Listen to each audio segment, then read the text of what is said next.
Guys recently ना bonds जो है वो बहुत ज़्यादा ट्रेंड में आ चुके हैं। बहुत सारी apps like Wint Money, Stable Money in bonds को प्रमोट कर रही है और करे भी क्यों ना 10 से 11% इंटरेस्ट जो दे रही है, जो कि बहुत बेटर है आपके एफडी के रिटर्न से और कम रिस्कियर है आपके म्यूचुअल फंड और इक्विटी मार्केट। तो ये इन्वेस्टर्स की पहली पसंद बन सकती है। बट क्या सिर्फ इंटरेस्ट रेट्स देख के ही आपको इन बॉन्ड्स में इन्वेस्ट करना चाहिए या नहीं करना चाहिए, या उसके अलावा भी बहुत सारी चीज़ें हैं जो आपको एक बॉन्ड खरीदने से पहले देखनी चाहिए। वो सारी चीज़ें आज इस वीडियो में हम देखेंगे और सीखेंगे। तो अगर आप बॉन्ड्स में इन्वेस्ट करने का सोच रहे हो ऐसे ल्यूक्रेटिव रेट्स देखकर, तो इस वीडियो के एंड तक आपको वो सारी एनालिसिस करने के आइडिया हो जाएगा। एंड अगर आप बिगिनर हो जिसको बॉन्ड के बारे में कुछ भी नहीं पता, तो ये वीडियो स्पेशली आप ही लोगों के लिए है। बॉन्ड्स को अगर सिंप्लीफाई किया जाए तो एक एग्जांपल लेते हैं। सपोज आपकी कोई फैक्ट्री है एंड अब आपने सोचा कि मुझे इस फैक्ट्री को एनहांस करना है। उसके लिए आपको आइडिया आता है कि मैं एक फैक्ट्री सेटअप करूंगा, वहां पे न्यू प्रोडक्ट्स मैन्युफैक्चर करूंगा, उसको बेचूंगा और रेवेन्यू जनरेट करूंगा। Idea is solid. तो आप क्या करते हो, जाते हो बैंक के पास एंड बैंक से लोन की डिमांड करते हो।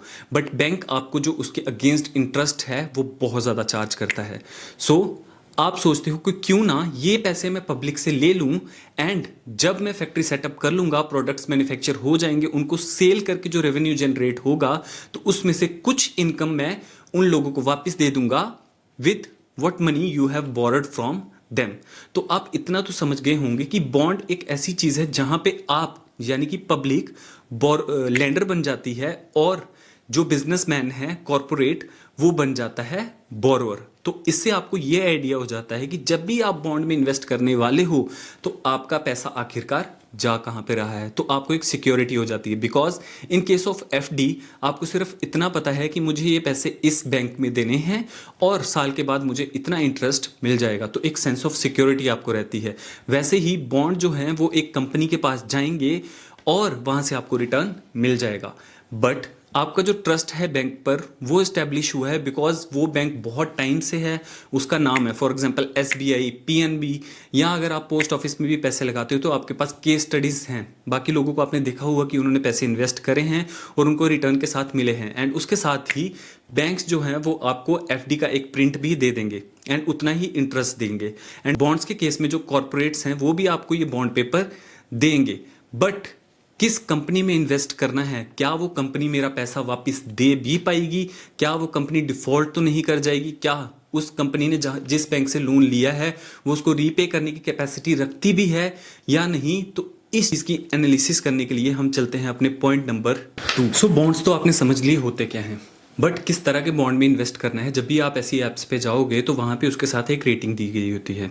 सबसे पहले आपको उसी रेटिंग को देखना है। वो जो रेटिंग होगी वो AAA, AA, single A, triple B इस तरह से होती है। और आपको आइडिया लग जाएगा कि जैसे जैसे रेटिंग गिर रही है इसका मतलब वो कंपनी उतनी ही ज़्यादा रिस्की है। ये रेटिंग एजेंसीज होती हैं जो इन कंपनीज को रेटिंग देती हैं। For example as I am working in a bank, तो वहाँ पे मैं लोन का सेक्शन देखता हूँ। जब भी मेरे पास कोई इंडिविजुअल लोन लेने के लिए आता है तो सबसे पहले हम चेक करते हैं उसकी फाइनेंशियल हिस्ट्री। और फाइनेंशियल हिस्ट्री चेक करने के लिए हमारे जो इंडिया में अदर्स अलग अलग सोसाइटी हैं लाइक सिबिल है, क्रिसिल है, एक्सपीरियन है, क्रिफ है, तो हम रिलाई करते हैं मोस्टली अपॉन सिबिल। बिकॉज उनके पास बहुत सारा डेटा रहता है कि उस इंडिविजुअल ने आज तक कितने लोन लिए हैं, वो लोन उसने टाइमली रीपे किए भी हैं या नहीं, या फिर उसने कोई मनी बीच में कोई ईएमआई डिफॉल्ट करी है या नहीं। तो उस बेसिस पे वो उसको एक स्कोर दे देते हैं। देन बैंक उस स्कोर को एनालाइज करेगा, उसकी पूरी रिपोर्ट को एनालाइज करेगा और डिसाइड करेगा कि इसको लोन देना है या नहीं देना है और किस इंटरेस्ट पे लोन देना है। बिकॉज सिबिल से ही आपका इंटरेस्ट भी लिंक होता है। एंड सिबिल पे एक डिटेल वीडियो मैं बना दूंगा ताकि आप कल को जब लोन लेने जाओ तो आपको कम से कम इंटरेस्ट चार्ज हो। एंड बैंक भी उन्हीं की इज्जत करते हैं जिनका सिबिल बहुत अच्छा होता है। एंड ये रियलिटी है, मैं आपको ग्राउंड लेवल पे ये चीज़ बता सकता हूँ। तो इस तरह से आप क्रेडिट रेटिंग देख के डिसाइड कर सकते हो कि आपको किस कंपनी में इन्वेस्ट करना है या किस कंपनी में इन्वेस्ट नहीं करना according to your risk appetite. तो चलते हैं अब हम अपने पॉइंट नंबर 3 पे, and that is coupon rate. Coupon rate को अगर आसान भाषा में समझा जाए तो ये वो इंटरेस्ट है जो कंपनी प्रॉमिस करती है कि वो आपको at the end of some tenure दे देगी। जैसे एफडी अगर आप बैंक से लेते हो तो बैंक जो है वो आपको एक प्रॉमिस करता है कि मैं आपको 6 से 7% इस पे इंटरेस्ट दे दूंगा and eight the end of the maturity आपको आपका प्रिंसिपल अमाउंट और उसके साथ इंटरेस्ट वापस मिल जाएगा। बॉन्ड के केस में भी उसी इंटरेस्ट को कहा जाता है कूपन रेट। एंड अब हम चलते हैं अपने नेक्स्ट स्टेप पे कि बॉन्ड के साथ जो मेच्योरिटी होती है क्या वो भी एफडीज की तरह ही होती है या नहीं। अब इसमें क्या है कि जो बॉन्ड्स हैं, एंड अगर आपने ऐप पे इन्फ्लुएंसर्स को कहते हुए सुना भी होगा कि जो एड कैंपेन्स रन हो रही हैं वो इस तरह से हो रही हैं कि अगर आपको घर बैठे मंथली इनकम चाहिए तो बॉन्ड्स में इन्वेस्ट करो। वाई? बिकॉज ये जो बॉन्ड्स हैं अगर आप इसमें एक बार इन्वेस्ट करते हो तो ये आपको मंथली उसका इंटरेस्ट भी देते रहते हैं, and eight the end of the tenure वो आपको जो भी पैसे आपने उनको दिए थे वो वापस दे देते हैं। बट इसके जो टेन्योर हैं वो डिफरेंट है। अगर आपको मंथली रिपेमेंट्स चाहिए वो आपको मिल जाएंगी, अगर आपको 1 ईयर 2 ईयर 3 ईयर्स चाहिए तो वो भी आपको ऑप्शंस मिल जाएंगे। बट इसमें एक चीज़ ध्यान रखने वाली है कि अगर बॉन्ड को ज़्यादा लंबे समय तक होल्ड किया जाता है तो उसमें इंटरेस्ट रेट्स की फ्लक्चुएशन का रिस्क भी होता है। नेक्स्ट पॉइंट एंड वो है कि ये एनालाइज करना कि जो भी कंपनी इस बॉन्ड को इशू कर रही है उसके फाइनेंसिस कैसे हैं।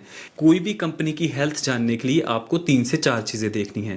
पहले आपको देखना है कि उस कंपनी का जो नेट प्रॉफिट है वो पिछले सालों में इंक्रीज हुआ है या डिक्रीज हुआ है। आपको देखना है कि उस कंपनी के पास जो एसेट्स हैं वो टाइम के साथ बढ़ रहे हैं या कम हो रहे हैं। उस कंपनी का जो रेवेन्यू है वो बड़ा है या कम हुआ है, उसकी सेल्स एंड उस कंपनी की जो डायरेक्टर्स हैं उनका थोड़ा सा डेटा चेक करना है, जिससे आप एनालाइज कर पाओगे कि वो जो कंपनी है वो ठीक है इन्वेस्टमेंट के लिए या फिर उसमें भी रिस्क इन्वॉल्व है। एंड इस कंपनी के एनालिसिस के बाद जो इस सारी वीडियो का क्रक्स है वो ये है कि अब आपको पता चल चुका है कि बॉन्ड को देखना कैसे है। आपने जाना कि बॉन्ड की डेफिनेशन क्या है, यहाँ पे आपका पैसा आखिरकार जा कहाँ पे रहा है। सेकंड, आपने देखा कि किस कंपनी में इन्वेस्ट करना है, उसकी रेटिंग्स देखी। एंड थर्ड, आपको पता चला कि कूपन रेट जो है वो बॉन्ड्स की टर्म में इंटरेस्ट रेट को कहा जाता है, एंड जो एफडीज में प्रिंसिपल होता है वो यहाँ पे बॉन्ड की फेस वैल्यू बन जाता है। फोर्थ, आपने सीखा कि कंपनी के एनालिसिस करते समय आपको उसमें क्या क्या चीज़ें देखनी हैं। एंड लास्ट, आपने देखा कि मैच्योरिटी आपको कैसे देखनी है, एंड इसमें आपको अगर मंथली रिपेमेंट का ऑप्शन चाहिए वो भी मिल जाता है। एंड एट लास्ट आपको ये देखना है कि यस, इसमें आपको जो एफडी से ज़्यादा इंटरेस्ट मिल रहा है, म्यूचुअल फंड से थोड़ा कम इंटरेस्ट मिल रहा है, बट स्टिल इसमें एक लिक्विडिटी का इशू है। लिक्विडिटी अगर आपको नहीं पता तो वो ये है कि जैसे अगर आपकी जेब में कोई पैसा पड़ा है एंड आपको कोई भी चीज़ लेनी है तो आप फटाफट से उस जेब से पैसे निकाल के दे दोगे। एंड उसी लिक्विडिटी को ईजी कर रखा है हमारी आज के यूपीआई वर्ल्ड ने। जब भी आपको कोई भी एक्सपेंस करना है आप फटाफट से फ़ोन निकालते हो, क्यूआर स्कैन करते हो एंड मनी डेबिट। एंड इस लिक्विडिटी को कम करती है सेकंड हमारे एफडीज की। अगर आपने अपनी एफडी में पैसा जमा किया हुआ है तो पहले उस एफडी को तोड़ना पड़ेगा, फिर आपको पैसा मिलेगा। एंड उससे भी कम लिक्विडिटी होगी आपकी, जैसे इंश्योरेंसेस हो गए या ऐसे बॉन्ड्स हो गए जो फिक्स टर्म के लिए ही रहते हैं, उससे पहले आप उसको ब्रेक नहीं कर सकते। मतलब उसकी जो लिक्विडिटी है वो बहुत ज़्यादा कम है। तो बॉन्ड्स में इन्वेस्ट करने से पहले आपको उसकी लिक्विडिटी भी चेक करनी चाहिए। एंड वीडियो में हमने देखा था कि अगर बॉन्ड की जो मैच्योरिटी है वो बहुत ज़्यादा है तो उसमें इंटरेस्ट रेट्स के फ्लक्चुएट होने का रिस्क भी इन्वॉल्व होता है, बिकॉज आरबीआई जो है वो time to time interest rates change करती रहती है और उसी के साथ इस जो बॉन्ड है इसके भी इंटरेस्ट रेट्स ऊपर नीचे हो सकते हैं। तो आई होप कि इस वीडियो ने आपकी बॉन्ड्स की एनालिसिस करने में या बॉन्ड की जो बेसिक अंडरस्टैंडिंग है वो आपको माइंड में अच्छे से इस्टेब्लिश कर दी होगी। तो अगर आपको ये वीडियो पसंद आई है, वीडियो को लाइक करो, चैनल को सब्सक्राइब करो, एंड नेक्स्ट वीडियो में मिलते हैं जहां पे हम डिस्कस करेंगे अबाउट सिबिल।